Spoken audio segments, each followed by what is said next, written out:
Hello everybody, this is another episode of Digital Gateway. On this episode, we are going to start with a power station, solar panels, and the shed. To be honest, the whole reason why I want to do this is because I'm tired of running extension cords over to my shed. It's separate from the house, and it's a long extension cord that has to run from the house over to the shed to make everything work. So I said, is it going to be more cost effective to tear down some concrete that's surrounding the house, run a conduit, get it over to the shed, or is it just more cost effective to have a power station with some solar panels on the roof to make everything work? And I think that's the most important thing, making it cost effective so that everything works the way it should be. What I have in there is not things that need to be powered constantly, so to me it makes a lot more sense to have this setup. These are 200 watt solar panels from Renogy. I'm going to put everything in the link below for Amazon. That way anybody that wants to have anything in this setup can go in there and get it. Obviously it's an affiliate code if you want to use it. 200 watts each from Renogy. Then we have this EcoFlow Delta 2, not the max version, the Delta 2 regular. Now I believe this same power station can provide up to 1,800 watts of at one time, but there's not really anything in that location that's going to need that much wattage, and it just so happens to be that whenever I need to start using something, a corded electric saw or something like that, I would like to have something like this. And obviously wants to be able to connect all those things and be able to disconnect it safely if I ever need to. I will be using a solar disconnect switch. So it's gonna be a little bit of a task to get this install done, but I think I can get it done within a reasonable amount of time. And this is the roof that I'm planning on using it on. Now I'm only going to be able to put one on each side because it's not long enough to put it vertical, and it's not long enough to put it two on the same sides diagonal.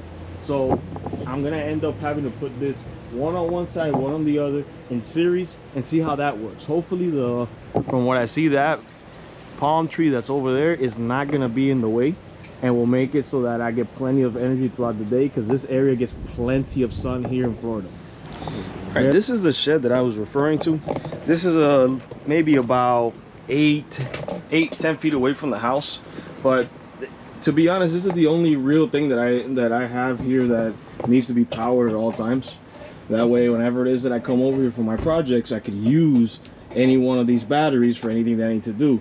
Obviously, some of these batteries I use for any equipment that I use to cut the grass, do some landscaping, and I would like to have a location where everything is already set up. And this is what I already have. Now, this is where the EcoFlow is going to live. Now, I'm going to have the EcoFlow here be basically the power station for everything inside here. I'm going to tie it into the electric that I have, as you see. Now, once I get this all tied in, I'm going to have obviously this power strip here plugged in directly to the 20 amp circuit in the back, and then I'm going to have another cable coming out to the electric that I have here. That way all the jacks that I have inside here, all the electrical outlets, will have service.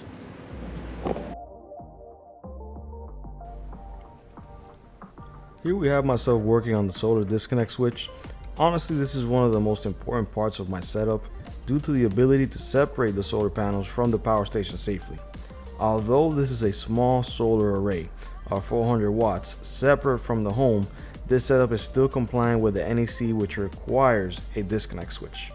The last thing I want to have is my son or my wife wanting to move the power station to use elsewhere and have some sort of arcing from the port in the back.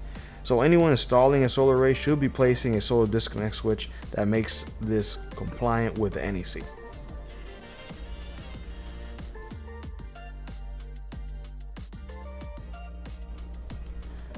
Here I am attaching the Z brackets from Renogy.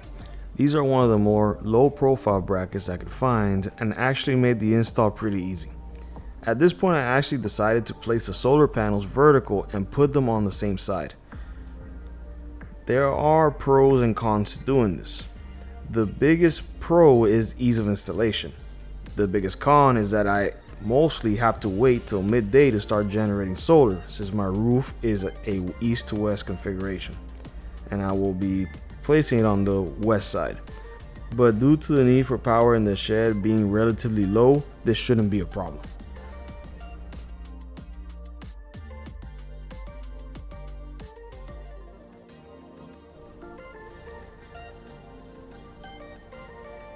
Up here you can see the way the solar panels are going to sit on the roof in this vertical configuration. In this way we can have a dry run without tying everything down, just to test it out to see if this is something I want to stick with. Remember, don't forget to like and subscribe. That way if you like this content, you can support my channel.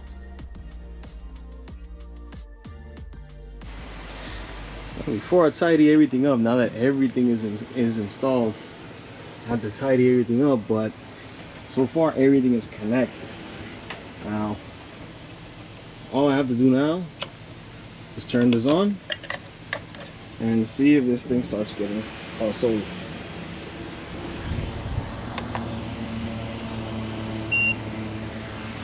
And here we go.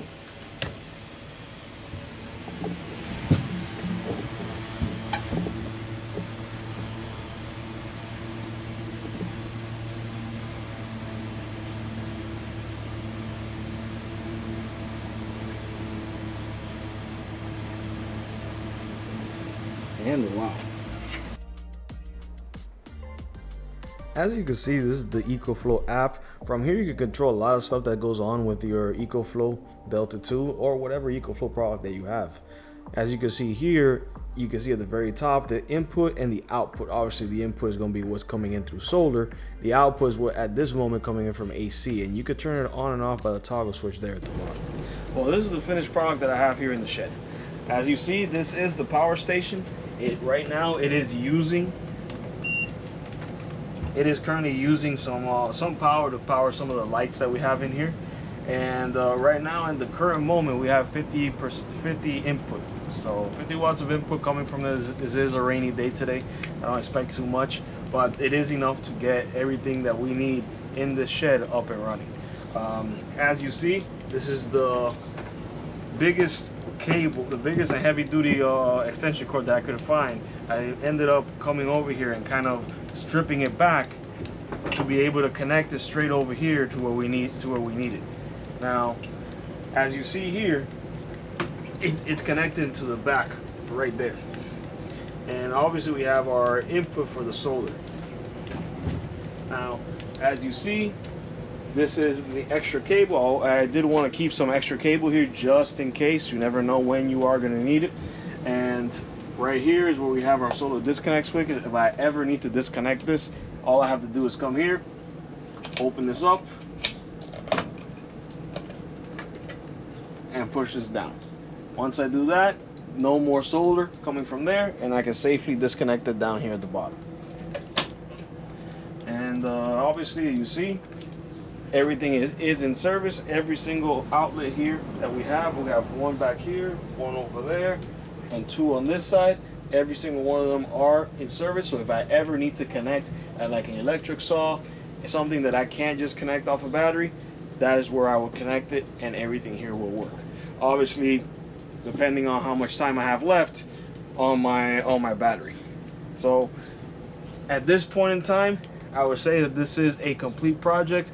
We at this point don't expect to want to upgrade anything here, because at this point in time we're not running AC out of here, we're not doing anything crazy, but if plans change, it will be on the channel. Thank you for being with us here at Digital Gateway.